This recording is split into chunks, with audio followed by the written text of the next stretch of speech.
ఐక్యతలో ఉన్న బలం వేరు, ఐక్యతలో ఉన్న సహవాసం, ఆ యొక్క బలం స్ట్రెంత్ వేరు.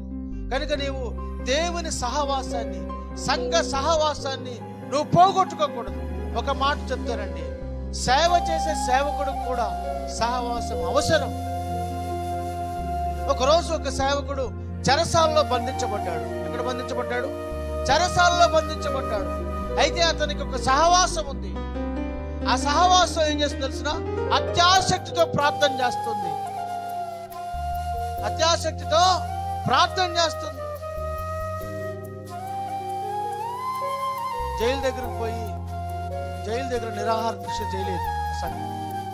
మా సేవకుని విడిపిస్తారా లేదా, మీరు విడిపించకపోతే మేము ఇక్కడే నిరాహార దీక్ష చేస్తామని చెప్పి జైలు గోడల ముందు కూర్చొని నిరాహార దీక్ష చేయలేదు.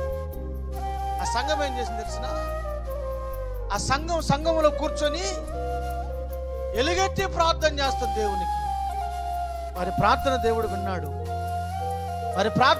విన్నాడు. వెంటనే దేవుడు తన దూతలకు ఆజ్ఞాపించాడు. ఆ దూత వెళ్ళి ఏం చేసింది తెలిసిన? తట్టి లేపింది దైవజనుడిని. లేచాడు, భుజం మీద కండవ వేసుకున్నాడు. మొదటి కావలి, రెండవ కావలి, మూడవ కావలి, 3 కావలిని కాస్తున్నారు.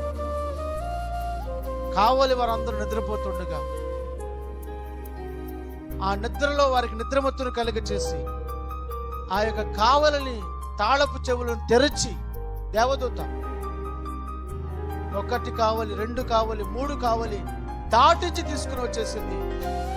ఎక్కడైతే తను కట్టుకున్న సహవాసం ఉందో అక్కడికి వచ్చే వరకు దేవుని దూత వెన్నంటి తీసుకొచ్చేసింది.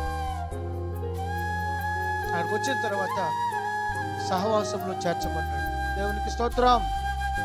కనుక సహవాసంలో ఉండడం నీకు ఎంతో ఆశీర్వాదం. ఈరోజు అనేక మంది సంఘ సహవాసాన్ని పోగొట్టుకొని ఒంటరి వారు అవుతున్నారు. ఒంటరి వారు సాతాను చేతికి చిక్కుతున్నారు.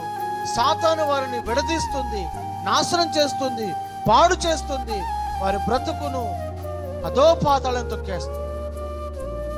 చిదిగిపోయిన జీవితాలుగా మారిపోతుంది. సింహాను నోట పడిన జీవితాలు చీల్చబడినట్లుగా జీవితాలు చీల్చబడిపోతున్నాయి. అందుకే మన జీవితంలో ఎప్పుడు కూడా సహవాసాన్ని దూరం చేసుకోకూడదు. అట్టి కృప దేవుడు మీకు అనుగ్రహించును గాక.